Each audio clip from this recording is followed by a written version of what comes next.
Hello there, Crafty Doer. Jessica Michaels here, welcoming you back for the last project in this month's little series I called MEDIA March Madness. For this week's project, I created an art journal spread with lots of color and new to me stencils and stamps. But before we get into it, don't forget to subscribe to my channel, hit the notification bell so you don't miss more content like this. Here's how it went. So these stencils and stamps are new to me. They are from Sweet and Sassy Stamps, who are currently rebranding to Creative Worship stamps. I am super excited to be playing with these. I've been eyeballing these for a very, very, very long time, and I was finally able to get my hands on them. This is their craft stencil. And what I'm going to do is grab some Distress microglaze to use as a resist technique. And if you don't know what this is, it's just like a little waxy substance. You could use your fingers, you could use a sponge. I'm using this little dauber here to add the wax onto my mixed media paper. This journal is a journal by Ranger. I'll have all the supplies linked below, but this is the mixed media journal that I like to work with. The paper and it is a very thick, and it holds up to all the mixed media that I use, with or without priming sometimes. But you will be able to see here a little bit of that glaze there. And I've never actually tried this technique. I usually use the glazed just for sealing my projects. But I grabbed some Distress Oxide in this beautiful array of spring theme colors. I have Broken China, Twisted Citron, Worn Lipstick, and Squeezed Lemonade. So I'm going to go ahead and put some of that oxide onto my glass working surface, add a little water to it with my mop paintbrush here, and just start applying the colors all around the page, kind of like a watercolor technique.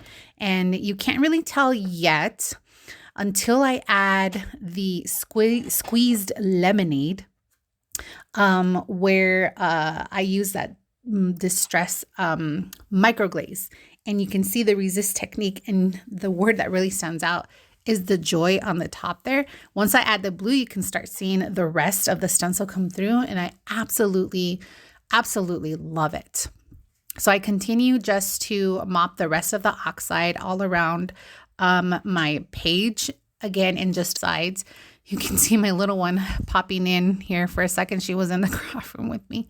When I get the oxides in, they love it. They just want to play with it. But here's where I went wrong, is I used my heat air drying tool to help the oxide dry a little bit, because again, you will not ever hear me not say dry in between layers. When I did that, I think I also dried up the microglaze.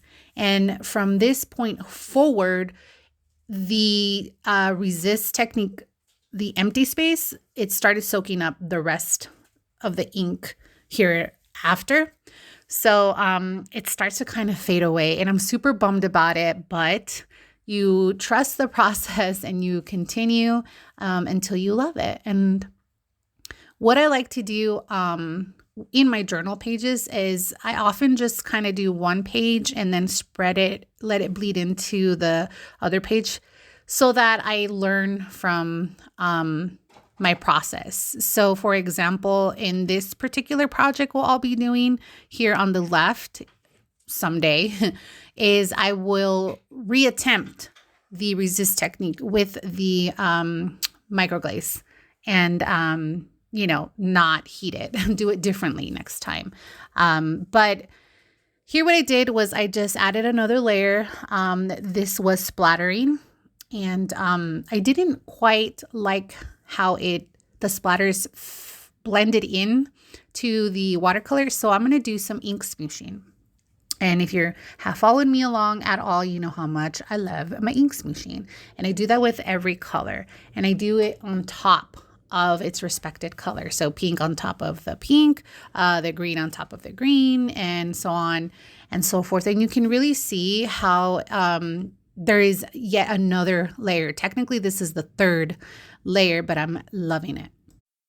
So drying again in between layers, and the next layer I'm going to work with is water splatters.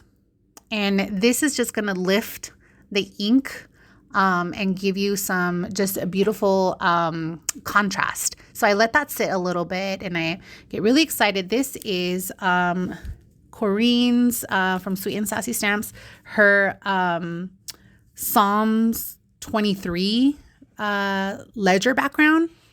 I love it. I'm absolutely hooked with it.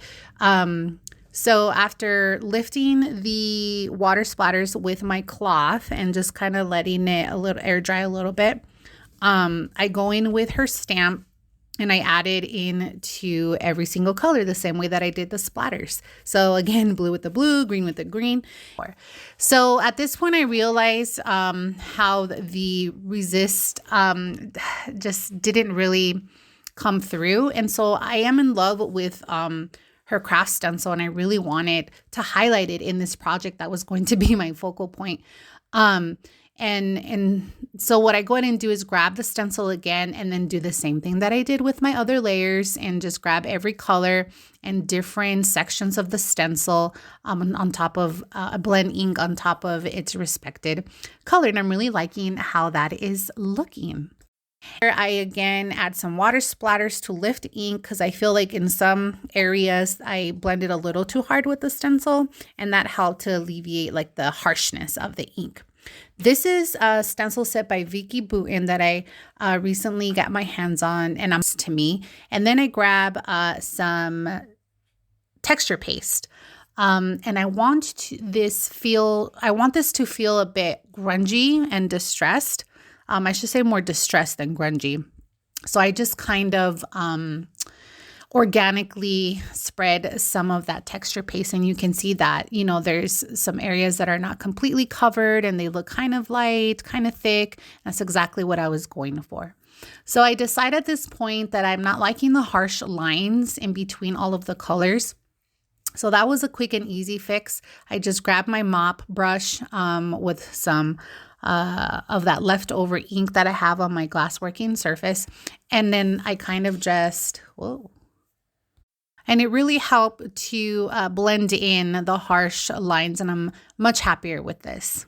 So for the next layer, I'm going to use Tim Holtz watercolor pencils. I love these. I'm going to use similar colors to what I'm using. I love these because it gives you not only a bolder layer of color, but it also gives you texture. And what I like to do is I like to dip it in some water and then grab my paintbrush and get as much color as I can off of the color pencil onto my glass working surface to pick it up with my paintbrush and then splatter. And I do that with all 4 colors, and you can really see how much bolder it is. So next I'm going to use another stencil by Vicky Boutin. This set comes with 3. And I'm going to use the polka dots here. So after drying that last layer completely, I grabbed just some basic white acrylic paint. And here is a tip from my experience to yours. I first dip my finger into the acrylic paint and start stenciling it. But it bled a lot and it smushed it, and I absolutely hated it. So what I did is I just grabbed my handy dandy cloth and dipped that into the acrylic paint, and it used it that way much, much better, a lot cleaner. I loved it that way. I guess I could have just used a paper towel, a cotton ball, a sponge if you have one. I didn't have anything at hand.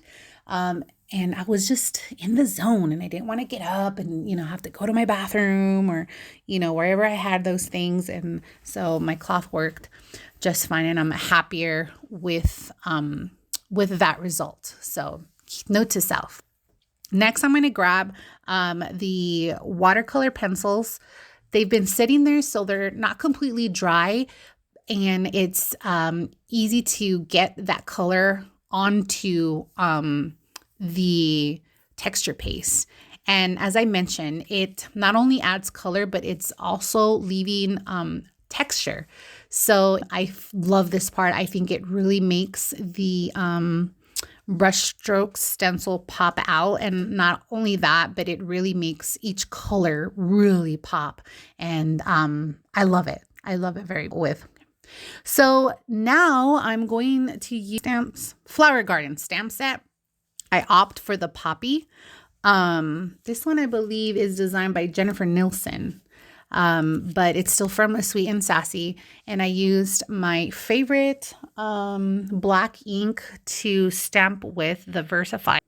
I'm obsessed. The detail in the stamp, the quality of just, I have no words really, and I'm in love. So, Corrine over at Sweet and Sassy, bravo, my sweet dear friend, bravo. You have a customer for life. So an extra thing I'm going to do, or a thing I'm going to do for extra detail, is I'm going to grab her Psalms 23 background and use black suit because it's a little bit lighter than your onyx that I used to stamp the poppy with. And then I'm just going to add it on to the flower, and look how cool, little cool effect, right? So now I'm going to use Dina Wakley's gloss spray, which is my favorite to splatter with. And I'm going just to add a bit of bright white splatters across the page to help bring in these poppies, and then also my sentiments that I'm going to add later, as well as these butterflies. I end up with those. But I use some of the butterflies in the Flower Garden stamp set to just add some black into the background. I use the black suit again because I don't want that to be a focal point. And then I also dab a little bit of water, splash a little bit of water right on top of them to give it a little bit of a distressed look. And then I grab some black suit with my ink blending brush and add it to the area where I'm going to add the poppies. And also I go over it where I inked the butterflies. And so that is a little bit more of the black, and it helps tie everything together. I use some liquid glue, my favorite art glitter glue, to adhere the poppies, and I kind of just stagger them a little bit. I add some more of that black suit with my ink blending brush on the edges of the paper, just to give it a little bit more depth, and then just help tie in all of the pages together. So my sentiment for this art channel is how many greats have become the least for me. Only one did that for me, and it's actually a song. And in the spirit of the Easter season, I have definitely been meditating on what Christ has done for me, specifically on this day, Good Friday, which is the day I'm posting this video. And Jesus Christ died on the cross for you and for me, for all of the bad things that we've ever done, and for all of the bad things that we will ever do, because we are not perfect, only He is, and because He was made in the image of God. And so are we. However, we come from descendants of sinners, but that's okay, because going full circle, Jesus died on the cross for us for that reason. And I don't know anyone else, any other kings, any other leaders or rulers that have done that or are willing to do that for little old me. And so I was just reflecting on that while I was art journaling this. But off camera, I go ahead and add a little bow from just some black twine in my stash, some circle little hole punches, and then the tiny little butterflies. Thank you so much for watching and following along my Mixed Media March Madness series. I truly hope you found inspiration and learned at least one thing. As usual, the supply list for the products I used in this project are in the description box below. And remember that you create because you were fearfully and wonderfully created. Don't forget that you belong, even if paper crafting isn't your thing.